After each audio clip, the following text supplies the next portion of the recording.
This channel does not promote any violent, harmful, or illegal activities. All content provided by this channel is meant for an educational purpose only. করা হয়েছিল আজকে হয়তো DNA কিছু hearing হবে কি আমরা দেখলাম কপিল সিব্বল অনুরোধ করলেন এবং ডেট আবার পিছিয়ে গেল আগামী সোমবারের জন্য বারবার ডেট পেছোচ্ছে এতদিন হলো ঠিক কপিল সিব্বল অনুরোধ করার জন্য পেছোয়নি বিচারপতিরা তাদের যে লিস্টে মামলা অন্যান্য মামলা সেগুলো শুনতে সময় লাগবে আর এই মামলা শুনতে সময় হবে তাই তারা বললেন যে আজকে না হয় অন্য কোনো দিন হয় তো সেক্ষেত্রে কপিল সিব্বল বললেন তার নাকি দুদিন লাগবে আমরা বললাম কি মামলা শুনানি শেষ হয়ে গিয়েছে এখন আর দুদিন কি আছে যাই হোক বিচারপতিরা বললেন ঠিক আছে সোমবার থাক কতক্ষণ বলে দেখা যাক তারপরে কি আপনারাও পাল্টা আপনাদের তরফ থেকে এমন কিছু বলেন যেখানে জবাব দেওয়ার দরকার হয় জবাব দেবো আর তারা জবাব দেবো না আমি আমার যা পদ্ধতি তাই অতিরিক্ত বাজে কথা বলার মধ্যে আমি বিকজ দা 25% ইতিমধ্যে ডিলে হয়ে গেল এখন পুরোটার জন্য আপনারা শুনানিতে করছেন এটা তো আরো দেরি হচ্ছে এটা তো সম্পূর্ণ যে কলকাতা হাইকোর্টের আদেশটা বজায় থাকবে কি থাকবে না চূড়ান্ত সিদ্ধান্ত হবে তখন 25-10-50 কিছু না যা আইন অনুযায়ী প্রাপ্য হয় সব প্রাপ্য হয় এসএসসির একটা অন্য মামলায় আজকে সুপ্রিম কোর্টও বলেছে যে সিবিআই এর তালিকাতে অনেক দাগিদের নাম ছিল সেই নামগুলো কোথায় গেল সেটা নিয়ে সুপ্রিম কোর্টও প্রশ্ন তুলেছে দেখুন আমি এই বিষয়ে কোনো মন্তব্য করবো না কেন সুপ্রিম কোর্টের মন্তব্য যতক্ষণ না আদেশে রূপায়িত হচ্ছে তার কোনো মূল্য নেই একটা জিনিস পরিষ্কার যে এসএসসি এবং রাজ্য সরকার তারা বিভিন্ন কৌশল অবলম্বন করে আসল কিছু কিছু অপরাধীকে বাঁচাবার চেষ্টা করছে তারা 1800 জনের নামের লিস্ট বার করে করুন আমাদের যতটুকু হিসেবে বিভিন্ন সময় মামলা করতে 1006-এর ওপর সেটা পুরো লিস্টটা বার করতে হবে আমরা দেখছি কি 1806 জনের তালিকা প্রকাশ করা হয়েছে এসএসসি তরফ থেকে প্রশ্ন উঠছে কি এরাই কি সব থেকে বেশি দাগি টিচার কেন আজকেও হিয়ারিংয়ের সময় উঠে এলো কি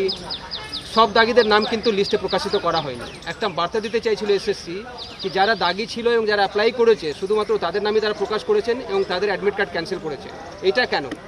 দেখুন দাগি হিসেবে যারা চিহ্নিত যেমন ধরুন ওএমআর শিটের 0 বেড়ে 53 হয়েছে বা 3 বেড়ে 53 হয়েছে যে সমস্ত ক্যান্ডিডেটদের পুরো টাকাটা দিতে পারেনি বলে তাদের শুধুমাত্র ওই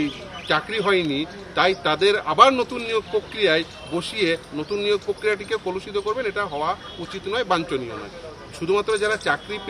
পেয়েছেন তারাই শুধুমাত্র এই দুর্নীতির বেনিফিশিয়ারি তা তো নয় এর বাইরেও বেনিফিশিয়ারি রয়েছে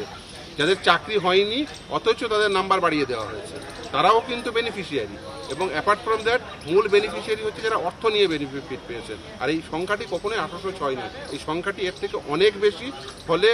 এই এসএসসি তাকে আবার ওই লিস্ট বের করতে হবে সেই জন্য দেখবেন প্রথম দিনই যে লিস্ট বের করেছে সেটিকে লিস্ট 1 বলে অভিহিত করেছে যেদিন লিস্ট 1 বের করেন সেদিনই আবার রাত্রিবেলায় একজন এমএলএর মেয়ের নাম দেওয়া হয়নি রাত্রিবেলায় আমরা বলাতে রাত্রিবেলায় আবার একটা অ্যাডেন্ডাম এসছে ফলে খুব পরিষ্কার যে স্কুল সার্ভিস কমিশনের পক্ষ থেকে তারা যতটা পাচ্ছেন সংখ্যাটি কমিয়ে দেখাচ্ছেন এই সংখ্যাটি অনেকটা বাড়বে এখনো পর্যন্ত সেই সংখ্যা এখনো পর্যন্ত তারা দেননি সকলের নাম দেননি সকলের অ্যাডমিট কার্ড ক্যান্সেল করেননি সকলের অ্যাডমিট কার্ড ক্যান্সেল করতে হবে প্রতিটি দাগিদের একজন দাগিকেও নতুন নিয়োগ প্রক্রিয়ায় বসানো যাবে না তাহলে নতুন নিয়োগ প্রক্রিয়াটিও কলুষিত হবে কিন্তু স্কুল সার্ভিস কমিশন রাজ্য সরকার এবং বোর্ড তাদের মূল এন্ডেভার হচ্ছে এই যারা দাগি তাদের সঙ্গে থাকা ফলে তার ফলে এই নতুন নিয়োগ প্রক্রিয়াটিও কলুষিত হওয়ার সম্ভাবনা করবে দাদা এটা প্রশ্ন উঠছিল তখন কপিল সিব্বল দেখলাম বা কোর্টের কাছে তারা বলছেন বারবার কি যদি কোনো দাগি থাকে এবং তার নাম তালিকায় নেই সেক্ষেত্রে আপনাদেরকে বলা হচ্ছে কি আপনারা এসএসসির কাছে সেই নাম জমা দিন তারা সেটা খতিয়ে দেখবেন এসএসসিকে বলুন সর্বপ্রথম যে তালিকা বের করেছে সেখানে শুধুমাত্র রোল নম্বর আর নাম দিয়েছে কেন বাবার নাম কি কোন স্কুলে চাকরি করে সেই ডিটেলস কেন দেননি কোন ডিস্ট্রিক্ট থেকে তার কারণ নির্দিষ্ট ডিস্ট্রিক্ট ম্যাজিস্ট্রেটদের প্রতি যে ল্যান্ড রেভিনিউ আকারে যে মাইনের টাকা ফেরত নেওয়ার ডিস্ট্রিক্ট ওয়াইজ লিস্ট প্রথম কথা বের করেননি তাহলে এই সমস্ত ডিটেলস দিয়ে লিস্ট বের করতে হবে দ্বিতীয় হচ্ছে যে কাউন্সিলিং ওয়াইজ লিস্ট বের করতে হবে এখনো পর্যন্ত কাউন্সিলিং ওয়াইজ যে কোন কাউন্সিলে ফার্স্ট কাউন্সিলে কারা কারা অ্যাপয়েন্টমেন্ট পেয়েছে সেকেন্ড কাউন্সিলিং এর মাধ্যমে কারা কারা অ্যাপয়েন্টমেন্ট পেয়েছে থার্ড কাউন্সিলিং এর মাধ্যমে প্রথমে রেকমেন্ডেশন তারপরে কি করে অ্যাপয়েন্টমেন্ট লেটার পেয়েছে প্রত্যেকের নাম বের করতে হবে শুধু তাই না আপনি দেখবেন যতজন রেকমেন্ডেশন পেয়েছেন তার থেকে বেশি অ্যাপয়েন্টমেন্ট লেটার ইস্যু হয়েছে তাহলে এক্সেস অ্যাপয়েন্টমেন্ট কোন কোন ক্যান্ডিডেটরা পেয়েছে এই কাজ তো এসএসসির এবং বোর্ডের এই কাজ বলুন আপনারা সমস্ত ডাটা আমার অফিসে দিয়েছেন আমি করে দেবো এক্সেল শিটে কিন্তু আপনারা ডাটাটা চেপে রাখবেন আপনারা ডাটা দেবেন না ইভেন আরটিআই করলেও তথ্য দেন না তথ্য চেপে রাখেন ইভেন এই শেতাব নাসরিন এরা প্রত্যেকে আরটিআই করছে কিন্তু তারপরেও আপনারা সেই তথ্য দিচ্ছেন না যে কাউন্সিলিং ওয়াইজ কোন কাউন্সিলিংয়ে কে কে রেকমেন্ডেশন পেয়েছে তার ভিত্তিতে কতজনকে বোর্ড অ্যাপয়েন্টমেন্ট লেটার দিয়েছে। এই এক্সেস অ্যাপয়েন্টমেন্ট লেটার কি করে ইস্যু হলো? এর আগে বোর্ড একসঙ্গে ধরে লিস্টটা দিয়ে দিয়েছে, কিন্তু কাউন্সিলিং ওয়াইজ লিস্ট সেটা কোথায় আছে? ওয়েবসাইটে আপলোড করুন, কিন্তু স্বচ্ছতা তারা চান না, তাই তারা ওয়েবসাইটে কাউন্সিলিং ওয়াইজ লিস্ট দেননি, তাই তারা ওয়েবসাইটে সমস্ত ডিটেলস দেননি। আর দেখবেন ওই অ্যাডমিট কার্ড যেখানে বাতিল করেছে সেখানে দেখবেন নাম দেয়নি, আর যেখানে ওই টেন্টেড ক্যান্ডিডেট বলে টিচারদের অভিহিত করেছে সেখানে বাবার নামও দেয়নি, স্কুলের নামও দেয়নি, কোন ডিস্ট্রিক্ট সেটা যাতে প্রতিভাত না হয়। ফলে তারা আসলে চাইছেন যেটা, যে লিস্ট দেব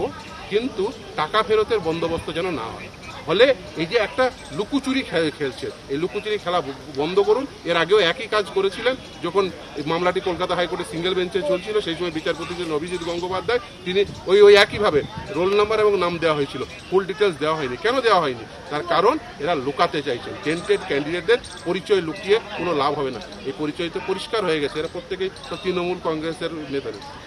আজকে কোর্ট কি বললো? দাদা আমি একটা কথা বলছি, কোর্টের কি বক্তব্য? আজকে কোর্টে এসএসসি জানিয়েছে সব নাম তারা জমা দিয়ে দিয়েছে যেগুলি টেন্টেড। ফলে আপনাদের এই দাদা আপনারা বিশ্বাস করছেন না? কারণ 1806 জন নাম যে তারা প্রকাশ করে দিয়েছে, সে কত হতে পারে টিচাররা যারা টেন্টেড? আপনার মোর দ্যান 6000। কারণ একটা রাউন্ড অফ কাউন্সিলিং এর পরে, নির্দিষ্ট রাউন্ড অফ কাউন্সিলিং এর পরে প্যানেল এক্সপায়ার হয়ে যাওয়ার পরে যতগুলো কাউন্সিলিং হয়েছে সমস্ত কাউন্সিলিংগুলোই ইল্লিগাল। রায়ের 31 নম্বর প্যারাগ্রাফে স্পষ্টত বলা আছে, কাউন্সিলিং ওয়াইজ লিস্টটা দিন, তাহলেই পরিষ্কার হয়ে যাবে।